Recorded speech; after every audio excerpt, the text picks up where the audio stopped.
नमस्कार दोस्तों, मैं महेंद्र नामा। आज हम एक नए शब्द और एक नए टॉपिक के ऊपर बात करेंगे। पूर्व जन्म, ये शब्द आपने कई बार सुना होगा और हम लोग इस शब्द का अक्सर यूज किया करते हैं। तो पूर्व जन्म का जो कॉन्सेप्ट है वो बाकी हिंदू धर्म को छोड़कर बाकी किसी धर्म में नहीं है। हिंदू, बौद्ध और जैन, जो हिंदू से निकले हुए धर्म है, बौद्ध और जैन, वो इन धर्मों में भी पूर्व जन्म का कॉन्सेप्ट है। मगर आप देखोगे तो इस्लाम में, ईसाई में, यहूदी में, किसी भी धर्म में पूर्व जन्म का कॉन्सेप्ट नहीं है। हमारे जो पूर्व जन्म, अगर आप इसके थोड़ा सा हमारे उपनिषद और हमारे धार्मिक ग्रंथों के बारे में ग्रंथों को अगर अध्ययन करेंगे तो पाएंगे कि उपनिषद के अंदर बहुत सारी कहानियाँ और बहुत सारी जगहों पर बताया गया पूर्व जन्म के बारे में।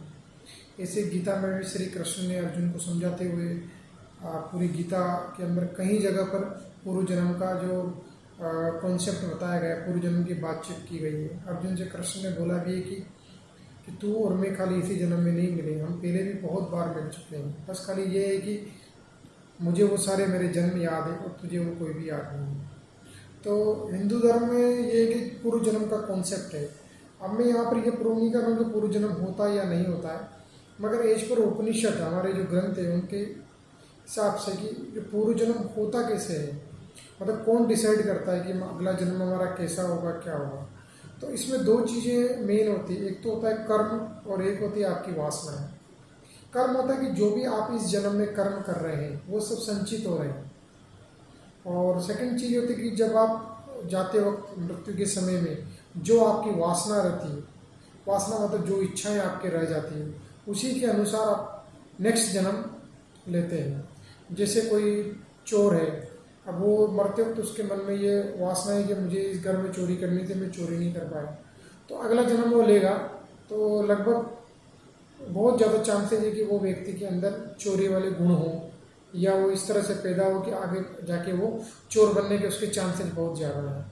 मगर दूसरी बात कृष्ण ने यह भी बोली है कि कोई भी जन्म है आपका जो आपको पहले से मिला, वो पूर्व जन्म से मिला है, मगर आप इस जन्म में कर्म करके उस पूर्व जन्म के जो भी आपके संचित कर्म हैं उनको आप खत्म कर सकते हैं। मतलब आप अभी जो कर्म कर रहे हो उसके ऊपर आपका नेक्स्ट जन्म डिपेंड करता है।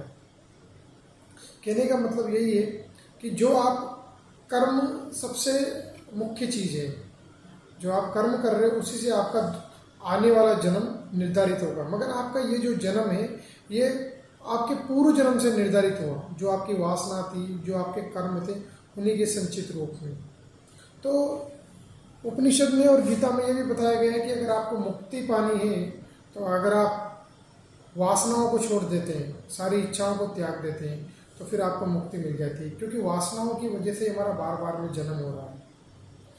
दूसरी चीज़ है कि अगर आप देखोगे तो एक कहानी भी है इसके अंदर, जब महाभारत के अंदर, कि अर्जुन जब अभिमन्यु जब मर जाता है तो अर्जुन को बहुत दुख होता है और फिर दोबारा वो मतलब दुख में चला जाता है। कृष्ण उसको समझाते हैं लेकिन वो समझने को तैयार नहीं होता है।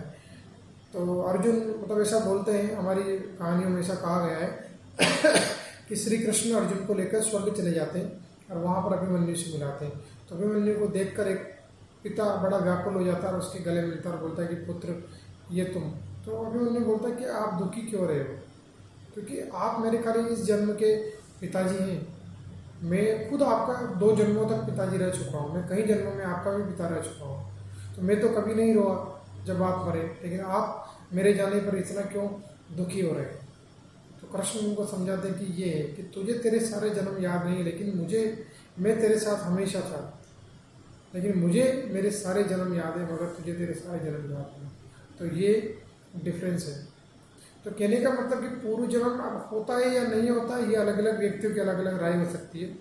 मगर जो मैं तो कम्प्लीटली विश्वास करता हूँ पूर्व जन्म में साथ में मैं कर्म में विश्वास करता हूँ कि पूर्व जन्म में जो भी आप संचित करके लाए उन सबको आप धीरे धीरे करके ख़त्म भी कर सकते हो इस प्रेजेंट टाइम में अच्छे कर्म करके, और ये कर्म आपको आगे लेकर जाएंगे। तो पूर्व जन्म को मानना बहुत अच्छी बात है, साथ में कर्म प्रदान होना उससे भी अच्छी बात है। तो कर्म आप प्रदान हो तो आपकी सारी चीज़ें, जो भी आपके संचित कर्म है, वो भी आपके धुल सकते हैं। तो ये बहुत बड़ा विस्तृत टॉपिक है और बड़ा विवादास्पद है। इसमें आपके अलग विचार हो सकते हैं, मेरे अलग विचार हो सकते हैं, मगर मैं पूरी तरह से इन चीज़ों में विश्वास करता हूँ। विश्वास नहीं करता हूँ, मुझे यकीन है। अब कैसे यकीन है ये मैं बता नहीं सकता, बट मुझे यकीन है कि ये सब चीज़ें हैं, क्योंकि मैंने अपने जो धर्म ग्रंथ जो भी पढ़े सारी चीज़ों में यही देखा, और ख़ुद का एक अनुभव भी है मेरे पास, जिसकी वजह से मैं ये बात कह सकता हूँ। तो ये पूर्व जन्म के बारे में थोड़ा सा डिस्कस था। बाकी बड़ा विस्तृत टॉपिक है, फिर कभी हम इसके बारे में बहुत अच्छे से वार्तालाप करेंगे। और आज का इतना है। Thank you very much. धन्यवाद। Good night.